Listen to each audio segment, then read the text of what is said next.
First year bio, paper first zoology, ठीक है, जिसकी हम फर्स्ट यूनिट में जो चर्चा कर रहे हैं, यह हमारा जो सिलेबस है जीजीटी सिलेबस के अकॉर्डिंग है, जिसके अंतर्गत हमने प्रोटोजोआ एंड क्वालिफायर क्लासिफिकेशन को समझा क्या था।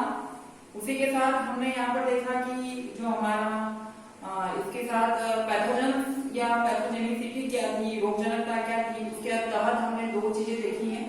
कौन सी दो चीजें देखी हमने? तो सबसे पहले हम देख सकते हैं कि एंटोमिला एस्ट्रोलाइटिका को देखा हमने और ट्रिकोनोसोमा गैम्बियंस के बारे में पता किया कि इनसे होने वाली कौन कौन सी डिजीज थी। नेक्स्ट हमने जो देखा है हमारा पॉलीफेरा के तहत हम साइटोन जो टाइप स्टडी है उसके बारे में जानना है और कैनाल सिस्टम के बारे में हमने पता किया। जब जनरल कैरेक्टर्स बात की तो उसके तुरंत बाद हमने कैनाल सिस्टम के लिए चर्चा की, क्योंकि पॉलीफेरन का एक विशेष प्रकार का जो लक्षण है वो है नाव। तो आज का जो हमारा एजेंडा है वो है हमारा टाइप स्टडी साइकॉन, ठीक है। तो साइकॉन टाइप स्टडी क्या है उसके बारे में हमें जानना है कि किस प्रकार का एनिमल है और ये किस प्रकार से दिखाई देता है, इसका क्लासिफिकेशन क्या है, किस आवास में रहता है, हैबिटेट क्या है, इसकी एक्सटर्नल मॉर्फोलॉजी क्या है, बाहरी संरचना में हमें कौन कौन सी चीजें दिखती हैं, और वेल डेवलप इसका जो है वो क्या है कैनाल सिस्टम, जिसमें हम चर्चा कर चुके हैं। एक बार हमने डिफरेंट टाइप के कैनाल सिस्टम के लिए पढ़ा था, पर जो हम जिस एनिमल की बात कर रहे हैं इस एनिमल में जो हमारे पास जो कैनाल सिस्टम है वो किस प्रकार से वेल डेवलप हुआ, सुविकसित है तो किस प्रकार से, उसके बारे में जानकारी प्राप्त करनी है। हमने बात की है कि ये पॉलीफेरम है, साइकॉन एक तरह का पॉलीफेरम है, तो उसका सेलुलर लेवल क्या है। हमने बात की थी कि सेलुलर लेवल और टिश्यू लेवल में अंतर क्या है, तो हम बात कर लें कि जो सेल्स होती है वो डिफरेंट टाइप की सेल्स होती है और वो एक ऑर्गेनाइजेशन को तैयार करती है या शारीरिक संगठन को बनाती है, तो उसे हम क्या कहते हैं सेलुलर ऑर्गेनाइजेशन, कोशिकीय संगठन। तो उसके बारे में जानकारी प्राप्त करनी है। स्केलेटन इसका किस प्रकार से, तो इसमें विशेष प्रकार की कंडिकाएं या स्पिक्यूल्स पाए जाते हैं, जिसको हमें देखना है कि किस प्रकार से मोनोएक्स है कि डाइएक्स है, मतलब एक लक्षीय है या त्रिलक्षीय चतुर्लक्षीय, किस प्रकार की है दिखाई देती है। कार्यकी पर बात करनी है, फिजियोलॉजी में क्या क्या है, तो मूवमेंट होता है, रेस्पिरेशन है, एक्सक्रीशन है, रिप्रोडक्शन जैसी प्रक्रियाएं, तो सारा किसमें हमको देखना है कार्यकी के तहत देखना है। रिप्रोडक्शन में हम बात करेंगे तो सेक्सुअल और सेक्सुअल रिप्रोडक्शन दोनों के लिए बात करेंगे। लास्ट में हम बात करेंगे कि जो हमारा एम्ब्रियोजेनी है ये डेवलपमेंट है किस प्रकार से होता है। हम बात कर रहे हैं फाइलोजेनी की, तो फाइलोजेनी में हम देखें कि जो हमारी एम्ब्रियोजेनी है डेवलपमेंट एक विशेष प्रकार का होता है। यहाँ पर जो बात कर रहे हैं जो लार्वल फॉर्म है, ये कुछ एनिमल्स में ऐसा होता है कि गेस्टुलेशन के पश्चात लार्वल फॉर्म आती है, पर कुछ एनिमल्स जो हायर के एनिमल्स में, हम लोअर एनिमल्स में जाए तो वहां पर क्या होता है जो लार्वल फॉर्म है वो किस फॉर्म में, तो वो गेस्टुलेशन के पहले बनती है, मतलब ब्लास्टुला की तुरंत बाद कब बनेगा आपकी लार्वल फॉर्म जो गेस्टुलेशन में बन रही है। इस प्रकार की इसमें प्रोसेसिंग होती है और लास्ट में हमें रेफरेंसेस के बारे में चर्चा करनी है। तो हम हमारा आज का जो एजेंडा है वो एजेंडा है हमारा टाइप स्टडी साइकॉन। तो आइए हम चर्चा करें हमारे इंट्रोडक्शन के ऊपर। इंट्रोडक्शन की बात करते हैं तो इंट्रोडक्शन में हमें देखना है कि सबसे पहले हमारे पास कौन सा इसका फाइला है, कौन सी इसकी क्लास है, ठीक है। तो हम देख रहे हैं, देखिएगा आप कि पॉलीफेरा इसका फाइला है, कैलकेरिया इसकी क्लास है। स्पष्ट होता है कैलकेरिया से CaCO3 का कैल्शियम कार्बोनेट का इस पर क्या पाया जाए, इसका आवरण पाया जाएगा। हेट्रोफिला मतलब किस प्रकार से दिखाई देता है, हेट्रोफिल मतलब एक होलो लाइक स्ट्रक्चर है, साइटिडाइडी फैमिली है और इसका जो जीनस है वो साइफा या साइकॉन हम कहते हैं, ठीक है। अब बात करें इसके कॉमन नेम की कि साइका और जो हमारा साइका और ये साइकॉन है उसके कॉमन नेम पर चर्चा करें तो किस प्रकार से, तो हम एक बार हमारे किस प्रकार से दिखाई देता है तो आप देख सकते हैं इसको। नेक्स्ट ये इस प्रकार का दिखाई देने वाला जो पर्टिकुलर आपका एनिमल है, आप देखेंगे यहाँ पर ब्लैक ब्लैक कलर का इसका जो कलरिश है, मतलब ये तो इसका बेसमेंट मेंबर है जहाँ पे ये क्या करता है अटैच्ड रहता है, ठीक है। सबस्टेंट है इसका, ये इसका अलग अलग अभी एकल भी हो सकते हैं और क्या होते हैं कॉलोनियल भी हो सकते हैं। तो हम देख सकते हैं कि एक ही सबस्टेंट पर 3 साइकॉन यहाँ पर हमें दिखाई दे रहे हैं, आप देख सकते हैं। अब इस पर आप देखेंगे कि ये ब्लैक ब्लैक कलर के स्पॉट्स जो दिख रहे हैं आपको जहाँ पर हाईलाइट हो रहा है, ठीक है ना। तो इन स्पॉट्स को देखेंगे तो ये कौन है, ये इनके ऑस्ट्रिया है, ठीक है, और ये कौन हमारा ऑस्क्यूलम है जहाँ से वाटर। अब यहाँ से वाटर कैसे है उसके बारे में हम चर्चा करते हैं, हमारा एनिमल किस प्रकार से दिखाई देता है। आइए आज का हमारा एजेंडा क्या है, साइकॉन।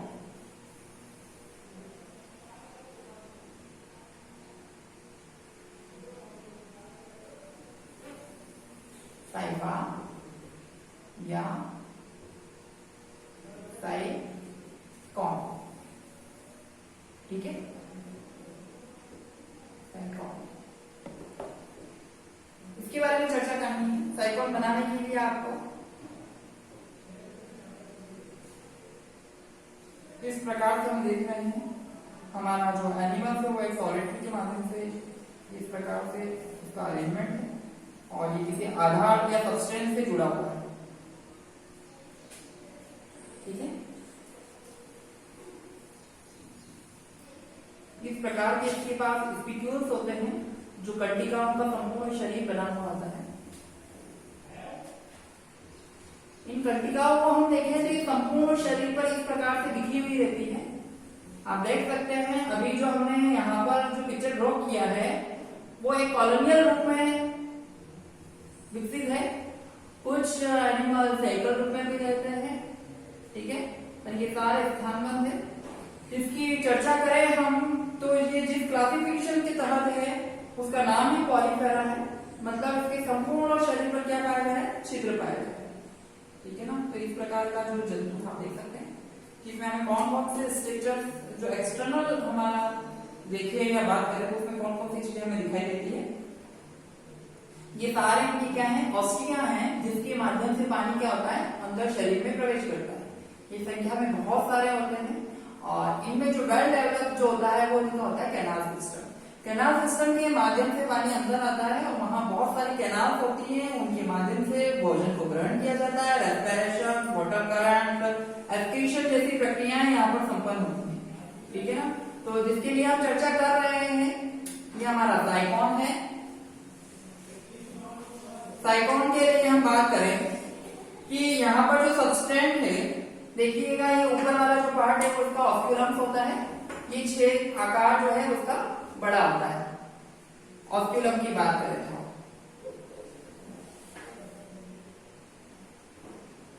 ठीक है, और ऑस्क्यूलम के ऊपर भी हम देखें तो इस प्रकार का एक अरेंजमेंट होता है टेंटाकल्स का, ठीक है। तो आप चर्चा कर रहे हैं साइकॉन या टाइप साइकॉन के बारे में। यह टाइप में से एक आईएमपी क्वेश्चन को पूछा जाता है। हम इसको लेबल करें तो ये हमारा तो है ऑस्टिया और ये है हमारा ऑस्क्यूलम,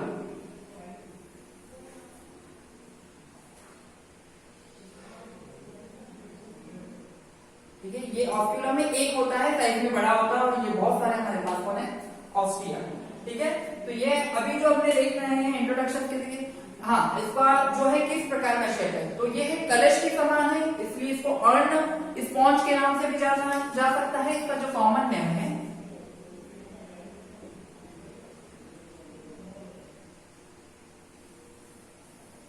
अर्न स्पॉन्ज या क्राउन स्पॉन्ज के नाम से भी जाना जाता है। कलश स्पंज भी बोल सकते हैं हम इसे, ठीक है। तो इसका कॉमन नेम है। अब जो चर्चा करें, सबसे पहले हम इसके हैबिटेट पर चर्चा करें तो हम हमारी पीपीटी की स्लाइड पर देख सकते हैं हैबिट के लिए कि जो हमारा हैबिट में हम बात करें तो जो साइफा या साइकॉन की बात कर रहे हैं ये समुद्रवासी है, ठीक है। ऑलमोस्ट हमारा फ्रेश वाटर में होते हैं, कुछ मैराइन वाटर में।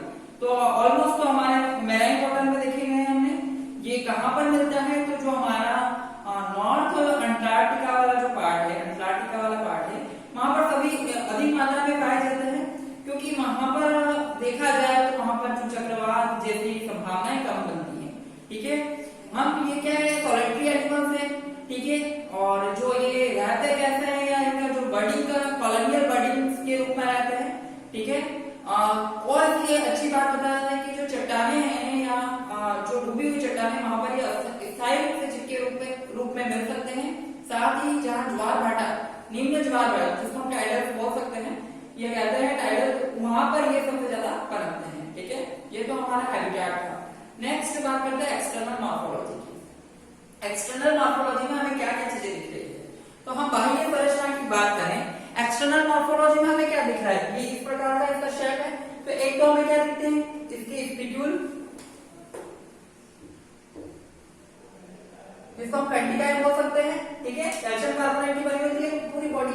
प्रकार से अरेंजमेंट होता है, ठीक है। हमने कहीं कहीं पर ही बनाई है, पर ये इस प्रकार से पूरी बॉडी। और कौन दिख रहा है हमें यहाँ पर, एक ऑस्टिया दिख रहा है, और ऑस्टिया के बाद कौन दिख रहा है हमें, ऑस्क्यूलम, ठीक है, सबस्टेंट। तो ये हमारा क्या हो गया, बाह्य संरचना। अब बाह्य संरचना में बहुत सारी चीजें होती है जो हमें दिखती नहीं है। जैसे हम जिसकी बात कर रहे हैं ऑस्टिया, उसको हम डर्मल ऑस्टिया या चर्मी छिद्र के नाम से भी जाना जाता है। तो फर्स्ट हम बात कर रहे हैं डर्मी ऑस्टिया। अब इसका शेप जो है ये क्या करता है, यहाँ से क्या होता है, पानी की जो धाराएं होती है उसके माध्यम से आती है। और ऑस्क्यूलम में हम देखेंगे तो ऑस्क्यूलम आकार में एक बड़ा छिद्र होता है जो ऊपर की तरफ होता है, तो इसको हम क्या कहते हैं कि ऑस्क्यूलम कहते हैं, जिससे पानी बाहर निकलता है। अब इसी के नीचे हम बात करें तो जिस प्रकार से यहाँ पर जो शेप बना हुआ है इसको हम कॉलर कहते हैं, और इससे क्या होता है कि कोई भी जानवर इसके अंदर कॉलर में नहीं प्रवेश कर पाता है और ये धारा को विपरीत दिशा के थ्रू बाहर करता है। हम इसको हमारी पीपीटी की स्लाइड पर देखते हैं तो हमें वहां पर कौन कौन सी चीजें दिख रही है। सबसे पहले हम बात करें हम यहाँ देख रहे हैं कि हमें के वाला जो रीजन है ये वाला है हमारा ऑस्क्यूलम है, और ऑस्क्यूलम के नीचे की तरफ हम देखें तो ये हमारा कॉलर रीजन है। यहाँ पर फिंगर लाइक स्ट्रक्चर बने हुए हैं जिसको हम ऑस्क्यूलर फिंगर के नाम से जाना जाता है। ये हमारे जितने भी हैं ये सारे कौन है, डर्मल ऑस्टियम है। यहाँ पर छेद जो बता रखे जहाँ से पानी अंदर आएगा। जब पानी अंदर आता है तो इस प्रकार की जो कैविटी होती है, जहाँ पानी अंदर आने की जो कैविटी है उसको हम कहते हैं इनकरेंट कैनाल या आपका आगम द्वार, ठीक है। और जहाँ पानी इन छोटे छोटे छिद्रों के माध्यम से आता है वो जाता है रेडियल कैनाल में, तो उसे हम कहते हैं प्रोसोपाइल। और फिर जहाँ पानी बाहर भरता है तो उसे हम कहते हैं रेडियल कैनाल, और इस छिद्र के माध्यम से स्पॉन्डोसिल में जाता है उसे हम कहते हैं एपोपाइल। और ये इतनी बड़ी जो कैविटी बनी हुई है इस कैविटी को हम कहते हैं स्पॉन्डोसिल या स्पंज गुहा, ठीक है। तो इस प्रकार का अब इनके अंदर हम बात करें कि जो बाह्य हमारी इसके इंटरनल स्ट्रक्चर पर भी हम चर्चा करते हैं, क्योंकि बाह्य संरचना में बहुत कम चीजें हमको देखने को मिलती है। पर जैसे ही हम नेक्स्ट इसके इंटरनल स्ट्रक्चर के लिए बात करें, ठीक है, तो एक्सटर्नल में तो ये सारी दो तीन चीजें, पर इंटरनल में जैसे बात करें तो हमें एक वाटर करंट के लिए प्रोसेस है जो पूरी तरह से है, तो पानी कहाँ से है, तो इसकी जो हम सेलुलर लेवल की बात करेंगे तो उसमें हमें कौन कौन सी सेल्स दिखती है, तो एक तो होती है पिनिकुलर और दूसरी जो अंदर की तरफ होती है वो होती है कोहेनेडर, ठीक है। तो ये हमने एक्सटर्नल मॉर्फोलॉजी और कुछ इंटरनल मॉर्फोलॉजी के बारे में चर्चा की। नेक्स्ट आता है हमारे पास कैनाल सिस्टम। कैनाल सिस्टम की बात करें तो कैनाल सिस्टम का मतलब क्या है, सबसे पहले तो शारीरिक संगठन में जो छिद्रों के द्वारा एक नली बनी हुई होती है, और यह एक जटिल संरचना होती है जिसके माध्यम से क्या होता है कि छिद्रों में से पानी कहाँ आता है, अंदर की तरफ आता है। तो इसे हम नाल तंत्र कहते हैं या एक्वेरियस तंत्र के नाम से इसको जाना जाता है, जिसकी बॉडी के ऊपर दो वॉल होती है, एक होती है पिनेकोडर्म और दूसरी होती है कोहेनोडर्म। पिनेकोडर्म क्या करती है, पिनेकोडर्म आपका बाहरी स्तर को बनाती है, और ये दो प्रकार के पिनेकोडर्म आपके पिनेकोडर्म होते हैं। एक होता है एक्टोपिनेकोडर्म और एक होता है एंडोपिनेकोडर्म, ठीक है। एक्टोपिनेकोडर्म बाह्य आवरण को निर्माण करती है और एंडो जो होती है वो आंतरिक। हाँ, अब चर्चा जो हमारी चल रही है कैनाल सिस्टम पर चल रही है। कैनाल सिस्टम को हम दूसरा नाम यह भी बता सकते हैं कि कैनाल सिस्टम का दूसरा नाम किसमें, टाइफॉन के तहत हम बात करें तो कैनाल सिस्टम का जो दूसरा नाम है वो हमारा इंटरनल स्ट्रक्चर की बात कर सकते हैं। तो यहाँ पर हम जो बात करते हैं कैनाल सिस्टम के अंदर, तो कुछ इस प्रकार का इसके अंदर अरेंजमेंट बता रखा है जो हमने चित्र में भी देखा, ठीक है। तो इसकी जो संरचना हम कोई एक भाग का वर्णन कर रहे हैं यहाँ पर, तो ये इस प्रकार का अरेंजमेंट होता है।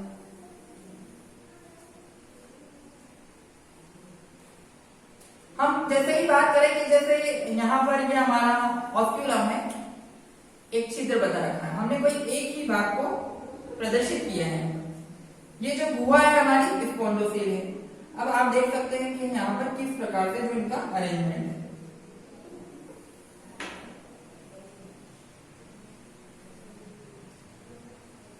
ये छिद्र कौन होंगे और ये कौन होगा। आपको याद रखने के लिए एक तरीका बता दें कि जिस छिद्र के सामने, ठीक है ना, इस छिद्र के सामने कोई छिद्र नहीं होना चाहिए। इसको बनाने का तरीका आपको सिखा रहे हैं। उसी के बाद आपके पास इस प्रकार का एक अरेंजमेंट होगा। अब इसको हम ध्यान से देखें तो हमने इस प्रकार की इसमें प्रोसेसिंग के लिए इस प्रकार से बता दिया, इसको आपको समझने में आसानी रहेगी। तो ये एक प्रकार का कैनाल सिस्टम भी डेवलप है और दूसरी प्रकार हम इसको इंटरनल स्ट्रक्चर या आंतरिक संरचना भी बोल सकते हैं। ठीक है, अब यहाँ से आप देख रहे हैं कि वाटर जो है हमारा, वाटर इन छिद्रों के माध्यम से कहाँ आएगा, अंदर की तरफ आएगा। तो इसको हमने क्या नाम दे दिया, ऑस्टिया दिया है। ऑस्टिया भी कौन सा, डर्मल ऑस्टिया। तो ये हमारे कौन हो गए, डर्मल ऑस्टिया। ठीक है, यहाँ तक पानी कहाँ आ रहा है, अंदर की तरफ आ रहा है, मतलब पानी यहाँ आ रहा है। तो यहां से पानी कहाँ जाएगा, तो पानी यहां जाता है, तो इनको बोलते हैं प्रोसोपाइल।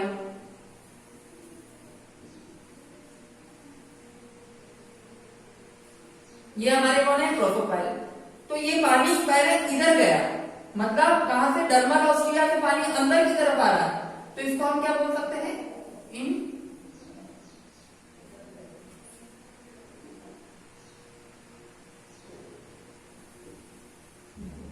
Incurrent canal. ठीक है, और प्रोसोपाइल से पानी यहाँ गया, मतलब छेद कहाँ है, इधर की ओर है, तो इसको हम बोलते हैं आरपी।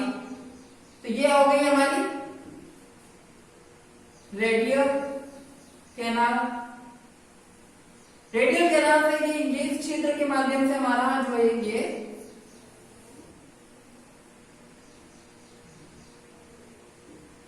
ये हमारी कौन है, स्पॉन्डोसेल। तो ये हमारी जो रेडियल कैनाल से ये जो छेद बनाए हैं वो है हमारे एपोपाइल। इन एपोपाइल के माध्यम से पानी कहाँ जाएगा, इस स्पॉन्डोसेल में जाएगा, और स्पॉन्डोसेल से पानी कहाँ जाएगा, ऑस्क्यूलम में। तो सबसे पहले हमारे पास दो स्तर बने हुए होते हैं, जिसका नाम है पिनेकोडर्म और कोहेनोडर्म। ये क्या करते हैं, पिनेकोडर्म में क्या होता है कि पिनेकोडर्म दो प्रकार की होती है, एक्सोपिनेकोडर्म और एंडोपिनेकोडर्म।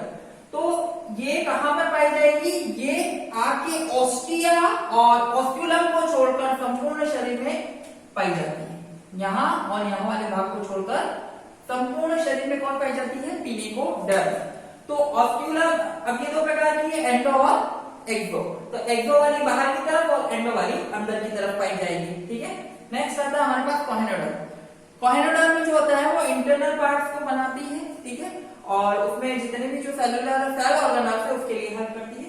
इसी के साथ यहाँ पर हम आगे बात करें, नेक्स्ट जो हम बात करने वाले हैं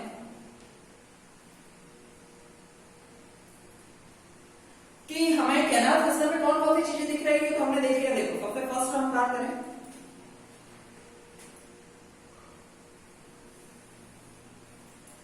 सबसे पहला बात करें ऑस्टिया या डर्मल पोर्स की। बता दिया आपको। इनकरेंट कैनाल क्या होती है, अंतर्वाही नाली, उनके बारे में बताया। फिर वो कहाँ होती है, प्रोसोपाइल या आगामी द्वार। फिर रेडियल कैनाल या अरीय नाले, एपोपाइल निर्गम द्वार। ठीक है, और स्पॉन्डोसेल जो है हमारा, आप इसको ऐसे बता सकते हैं, ये स्पंज जो गुहा है, स्पॉन्डोसेल, और एपोपाइल हमारा अपद्वार है। ठीक है, ये हमारा अपद्वार। उसके बाद ऑस्क्यूलम है, और वाटर करंट है वो किस प्रकार से होता है। ठीक है, नेक्स्ट हम बात कर रहे हैं कि हमारा जो सेलुलर ऑर्गेनाइजेशन है, ये इस प्रकार से आपको एक डायग्रामेटिक प्रेजेंटेशन भी बताया कि पानी कहाँ से आएगा और किस प्रकार से जाएगा। तो यहाँ पर बहुत सारी सेल्स होती है, जैसे हम कुछ चर्चा यहाँ पर कर लें कि ये वाला जो आप देख रहे हैं जहाँ हमें रेड डॉट किए हैं, ये हमारा पिनेकोडर्म है। ठीक है, और ये वाली जो अरेंजमेंट है हमने, ये देखिए, ये हमारी कोहेनोडर्म है। कोहेनोडर्म की जो सेल्स वो होती है वो इस प्रकार से होती है, मतलब बेल की तरह, और ये क्या करती है, भोजन को, इसके ऊपर फ्लैजिला होते हैं और घंटी लगी हुई जैसी संरचना होती है, तो वहां से क्या करती है, वाटर करंट करती है, जिससे कि क्या यहाँ पे आए हो, इस वाटर के अंतर्गत आए हो। जैसे कि हम बात कर रहे थे, देखिएगा,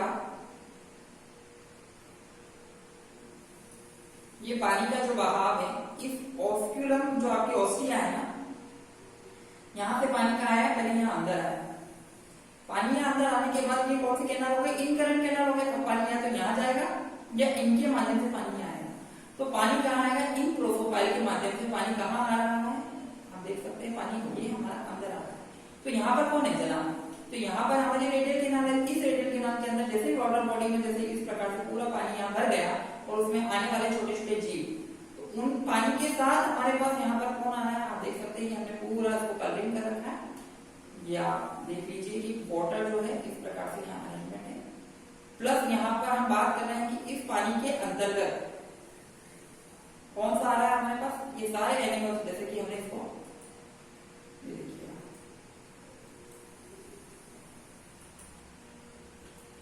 आप देख सकते हैं कि हमने इसको जो कलरिंग है, या तो हम इसको येलो कलर ले लेते हैं,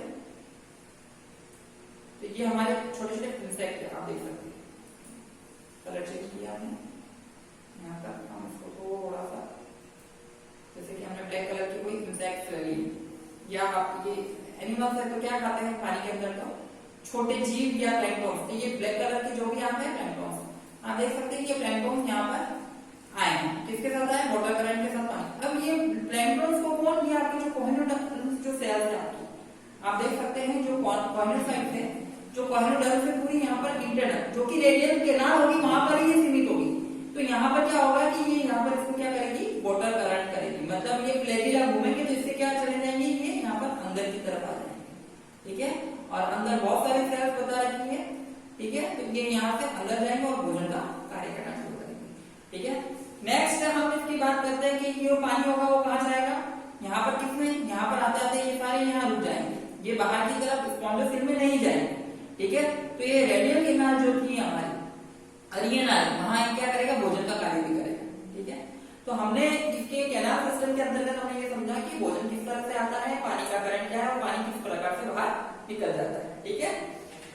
अब बात करते हैं हम, यहाँ पर एक सेल होती है मीसेंकाइमल सेल, ठीक है, तो जिसको हम अलग अलग सेल से डिवाइड करते हैं, जैसे कि अभी आप देखिएगा यहाँ पर बहुत सारे सेल्स, क्योंकि इसका जो बॉडी ऑर्गेनाइजेशन है, बॉडी ऑर्गेनाइजेशन की बात कर रहे हैं हम, तो बॉडी ऑर्गेनाइजेशन के तहत जो होता है विभिन्न प्रकार की कोशिकाएं पाई जाती है, जिसको हम आप देख सकते हैं कि हमने इसके लिए यहाँ पर येलो कलर शो किया है, आप देखिएगा, देखो यहाँ पर सबसे पहले स्पिक्यूल्स देखिए आप, ये भी एक प्रकार की कोशिका है, ठीक है, ये किससे बनती है, कंटिकाएं जो है, ठीक है, साथ में आप देखेंगे यहाँ पर अमीबोइड सेल्स दिख रही है आपको, ये ठीक है, ये अमीबोइड सेल्स इसके अंदर रहती है, ठीक है, तो ये मीसेंकाइमा के अंतर्गत आएगा, ये देखिए आप। उसी के साथ हम बात करें यहाँ पर ओवम है, ठीक है, आर्कियोसाइट जो कोशिकाएं होती है वो इस प्रकार का निर्माण करती है, ये स्पर्म का भी निर्माण करती है और ओवा का भी निर्माण करती है। उसके बाद यहाँ पर देखिए कि एम्फी जो ब्लास्टुला है उसका निर्माण हुआ है, एम्फी मतलब दोनों साइज में छोटी और बड़ी दोनों प्रकार की कोशिकाएं, तो इस प्रकार की विभिन्न प्रकार की जो कोशिकाएं होती हैं। उसके बाद इसमें क्रोमोसेल्स होती है, मायोसेल्स होती है, मतलब जो मसल्स के लिए हेल्प करवाती है और क्रोमोसोम कलरिंग के लिए हेल्प करवाती है, तो डिफरेंट डिफरेंट टाइप की जो सेल्स है हम यहाँ पर इस मायो हमारा मेसेंकाइमा है तो हो सकती है, कौन कौन सी सेल्स होती है आप देख सकते हैं आगे एक हमारा नेक्स्ट जो डायग्राम है, कोशिकीय संगठन क्या होती है जिसके लिए हम सेलुलर की बात कर रहे हैं, तो हम यहाँ पर बात करेंगे डिफरेंट टाइप की सेल्स है, ठीक है। तो देखिए आप ये सारी सेल्स उस हमने जो आगे वाला डायग्राम देखा है, ये तो हमारे पिनिकुलम्स है कंप्लीट, ठीक है। उसके बाद ये हमारे जो पिगमेंट सेल्स है, ठीक है, क्रोमासाइट इसको बोलते हैं, ठीक है, ये हमारे थियोसाइट सेल्स हैं, ठीक है। उसके बाद ये स्पर्म सेल, ये हमारी ओवम सेल, ये नर्व सेल्स है, ठीक है, और ये आपकी कोहेनोडर्म सेल्स है, ठीक है। तो इस प्रकार का जो होता है हमारे पास कंप्लीट अलग अलग सेल्स होती है, ग्रैंड सेल्स होती है, जर्म सेल्स होती है, मायोसाइट्स है, आर्कियोसाइट्स सेल्स है, क्रोमोसाइट्स है, थियोसाइट्स है, डिफरेंट डिफरेंट टाइप्स के हमारे पास सेल्स है, ठीक है, सेलुलर ऑर्गेनल्स की बात करें। नेक्स्ट बात करनी है हमें स्केलेटन की, तो हमने देखा ही था कि जो इसका क्लासिफिकेशन है पॉलीफेरा का बैच है वो किसके ऊपर आधारित है, वो कंकाल तंत्र के ऊपर आधारित है। तो मेसेंकाइमा में छोटी छोटी क्या होती है, मेसेंकाइमा में छोटी छोटी क्या कैल्शियम कंटिकाएं होती है जो एक बड़ी संख्या में पाई जाती है, और इससे क्या एंडोस्केलेटन जो होता है उसके लिए हेल्प करवाती है। अब ये दो प्रकार की होती है, एकाक्ष कंटिका जिसको हम मोनाक्स कहते हैं, और समचतुरी टेट्रा जो स्पिक्यूल्स है, वहां देख सकते हैं, ये देखिए इसका ऑरिजिन कैसे हो रहा है, तो जो स्क्लेरोब्लास्ट कोशिकाएं थी आप देख सकते हैं कि हमारे स्क्लेरोब्लास्ट कोशिकाएं उनका केंद्र विभाजन होता है, जैसे एक था ऐसे दो हुए, दो से आगे बढ़ते गए और इस प्रकार से हमारे पास एक लंबी स्पिक्यूल्स प्राप्त की जिसको हमने मोनैक स्पिक्यूल्स के नाम से रखा, ठीक है। अब ये अलग अलग प्रकार की भी हो सकती है, ठीक है। इसी के साथ हम यहाँ पर बात करें कि ये ट्रायंगल शेप भी हो सकती है, ठीक है ना, और ये टेट्राहेड्रल शेप भी हो सकती है, जैसे आप देख रहे हैं कि ये हमने हीरे और उनकी संरचना देखी है, उस प्रकार की टेट्राहेड्रल है, ट्रायडल है, ट्रायडल में बाह्य आकार की शेप की बनी हुई होती है, तो ये नेक्स्ट बात करते हैं हम इसके फिजियोलॉजी के ऊपर या कार्यकी के ऊपर। तो कार्यकी पर हमको जाना है और बात करनी है, तो सबसे पहले हमको देखना है गति, ठीक है। जो मूवमेंट है हमारा, मूवमेंट क्या है, तो मूवमेंट के लिए अपन चर्चा करें कि मूवमेंट इसमें किस प्रकार से होगा। तो मूवमेंट होगा ही नहीं, क्योंकि क्या है, सॉलिटरी है, स्थानबद्ध है, तो ये किसी प्रकार की गति को नहीं दर्शाते, पर ये अमीबॉइड गति जरूर दर्शाते हैं, ठीक है। वाटर करंट है, जल का परिक्रमण किस प्रकार से होता है, तो वाटर कहां से, ऑस्टिया से आता है, और बहुत सारे जैसे इंकरंट कैनाल से, रेडियल कैनाल से होता हुआ एपोकाइलिस, स्पॉन्डोसेल और ऑस्कुलम से बाहर चला जाता है। न्यूट्रिशन में क्या करते हैं, तो ये फिल्टर फीडर एनिमल से प्राणी संभोजी, आपने जो बात की थी कि फिल्टर फीडर है, छान कर खाने वाले हैं, आपने देखा ही ये चित्र में हमने बताया इसको कि किस प्रकार से जो कॉर्नियोडर्म सेल्स है वो भोजन को किस प्रकार से पकड़ती है, उसका भोजन को ग्रहण करती है। नेक्स्ट है हमारा रेस्पिरेशन। तो हम बात करेंगे श्वसन, ये किसके द्वारा, वितरण प्रकार का, डिफ्यूजन प्रकार का इसमें रेस्पिरेशन होता है, उसके माध्यम से। और लास्ट हमारी जो है एक्सक्रीशन, तो अमोनिया का उत्सर्जित करती है, क्योंकि वाटर बॉडी में रहते हैं, इसलिए अमोनिया का सिक्रेशन करते हैं। तो ये हमारी कुछ इसकी बेसिक फिजियोलॉजी थी। नेक्स्ट जो हमारा है वो हमारा रिप्रोडक्शन। रिप्रोडक्शन की बात करें तो रिप्रोडक्शन दो प्रकार का होता है, सेक्सुअल रिप्रोडक्शन और सेक्सुअल रिप्रोडक्शन।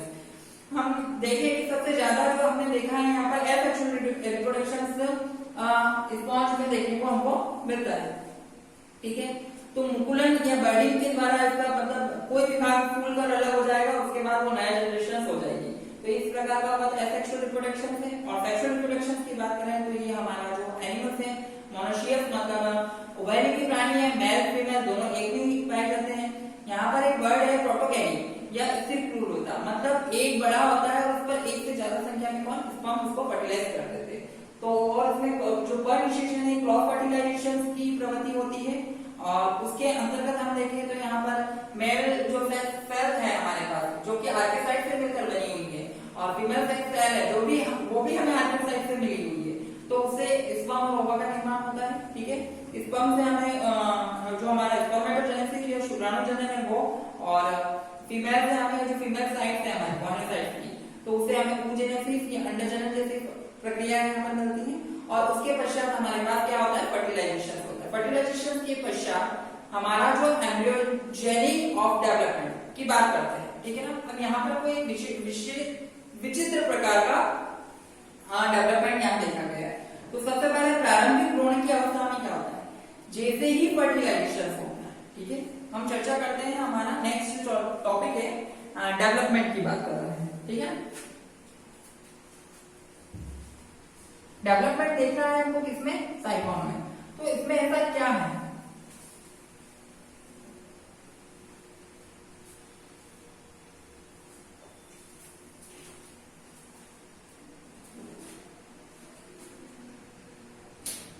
तो इसमें ऐसा क्या है, तो हम देखना चाहते हैं कि भाई हमारा जो किस प्रकार का इसमें वेरिएशन हो रहा है। तो डेवलपमेंट की बात कर रहे हैं, डेवलपमेंट हम जो देख रहे हैं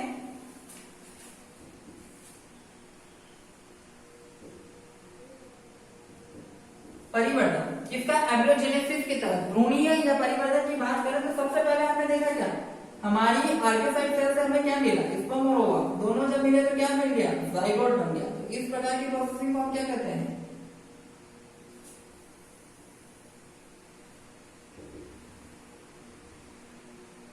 फर्टिलाइजेशन,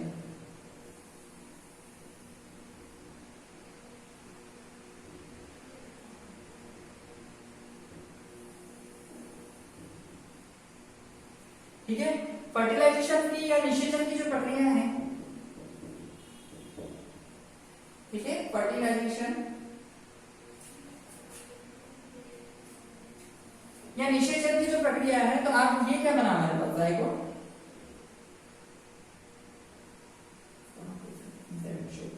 ये हमारा जाइगोट है। और हम इसको बात करें कि ये फर्टिलाइजेशन की प्रोसेस है। अब यहाँ तक तो हमने क्या देख लिया, हमारा रिप्रोडक्शन संभव हो गया, पर हमारा जो डेवलपमेंट है वो क्या, तो क्लीवेज की बात करें, ठीक है। तो क्लीवेज में एक एक होता है। अब इसमें क्या होता है, पहले ये 2 में बढ़ता है, 2 से किसमें बढ़ता है, 4 में बढ़ता है, ठीक है। अब 4 में बढ़ने के बाद 4 से कितनी कोशिकाओं में बढ़ेगा, 8 कोशिकाओं में बढ़ेगा। और 8 के बाद ये कितना, तो जब 8 कोशिकाएं बढ़ी थी तब तो हमारे पास सारे ऐसे लॉन्जिट्यूडिनल डिवीजन हुए, पर जैसे ही ये 8 से 16 बढ़ते तो ट्रांसफर डिवीजन होता है। 16 कोशिका में हम देखें तो 4 ऊपर वाली छोटी कोशिका, 4 नीचे वाली बड़ी कोशिका। ऊपर वाली को माइक्रोमियर और नीचे वाली को मैक्रोमियर कहते हैं। माइक्रोमियर जो सेल्स है वो कोहेनोडर्म का निर्माण करती है और मैक्रोमियर जो सेल्स है वो आपके पिनेकोडर्म का निर्माण करती है, जिसको हम एक चित्र के माध्यम से हम समझ सकते हैं। आइए, तो विद्लन हुआ, विद्लन में हमको कितने खंड? 16, ठीक है ना, 16 कोर खंड हमें प्राप्त होते हैं, ठीक है। अब यहाँ पर एक विशेष प्रकार का ब्लास्टुला होता है जिसको हम बोलते हैं स्टोमाब्लास्टुला। क्या विशेषता होती है? जो छोटे खंड होते हैं उसके ऊपर की ओर फ्लैजिला पाए जाते हैं, जो बड़े खंड होते हैं वो नीचे की ओर, उन पर फ्लैजिला नहीं पाए जाते। तो इस प्रकार का जो ब्लास्टुला होता है उसको हम क्या कहते हैं? स्टोमोब्लास्टुला। और स्टोमोब्लास्टुला किसका कैरेक्टर है? फॉर्म या कोरिफेरस में पाए जाने वाले एनिमल्स में एक विशेष कैरेक्टर है। तो आप देख सकते हैं कि हमने जो डेवलपमेंट की बात कर रहे हैं, ठीक है, डेवलपमेंट की हम बात करें यहाँ पर, तो डेवलपमेंट में आप देखिएगा कि ये वाला फर्स्ट हमारा कौन है? जाइगोट। पहले एक डिवीजन हुआ, फिर 2 से 1, 2 हुए, 2 से 4 में बढ़ गए और 4 से 8 में बढ़ा। ये ऊपर वाला लेवल है, ये 8 लेवल आप देख सकते हैं। तो उसमें देखेंगे ये 8 लेवल ऊपर के जो छोटे सेल्स है जिसको हमने माइक्रोमियर्स कहा, और जो बड़ी सेल्स है उसको मैक्रोमियर्स कहा। माइक्रोमियर्स कोहेनोडर्म का निर्माण करेगी और मैक्रोमियर्स आपकी जो है वो पिनेकोडर्म करेगी। इस प्रकार का एक आपका कंप्लीट इतनी सारी सेल्स से बना हुआ ब्लास्टुला तैयार हो जाएगा, जो आगे जाकर किसमें कन्वर्ट होना है? गैस्टुला। तो इस प्रकार का जो आप देख रहे हैं, ये जो हमने जी है ये स्टोमोब्लास्टुला कि आप देखिए छोटी वाली जो सेल दिख रही है आपको, इन पर सब पर फ्लैजिला लगे हुए, जबकि बड़ी वाली सेल्स पर एक पर भी फ्लैजिला नहीं है। तो इस प्रकार का जो ब्लास्टुला है वो कौन सा ब्लास्टुला है? आपका स्टोमोब्लास्टुला। और यहाँ पर एक लार्वा है, आप देखेंगे लार्वल स्टेजेस बाद में होती है, पर यहाँ पर जो लार्वल स्टेजेस है पहले होती है। तो आप देख सकते हैं, एक आपको एग्जाम्पल समझाएं। माना कि ये 2 साइड है, एक वन साइड है, ये उसकी जस्ट अपोजिट साइड है। तो जब ओरिजिन होता है तो इस प्रकार से अरेंजमेंट है, पर कुछ समय पश्चात ये क्या करता है कि ये धीरे धीरे धीरे धीरे धीरे इस प्रकार से तो बनता ही बनता है, पर धीरे धीरे दिन जाने के बाद ये पूरा क्या हो जाता है? अपोजिट डायरेक्शन में कन्वर्टेड हो जाता है। तो जस्ट लाइक ऐसा है कि मतलब माना कि हमने यहाँ पर एक पॉइंटेड किया जाए,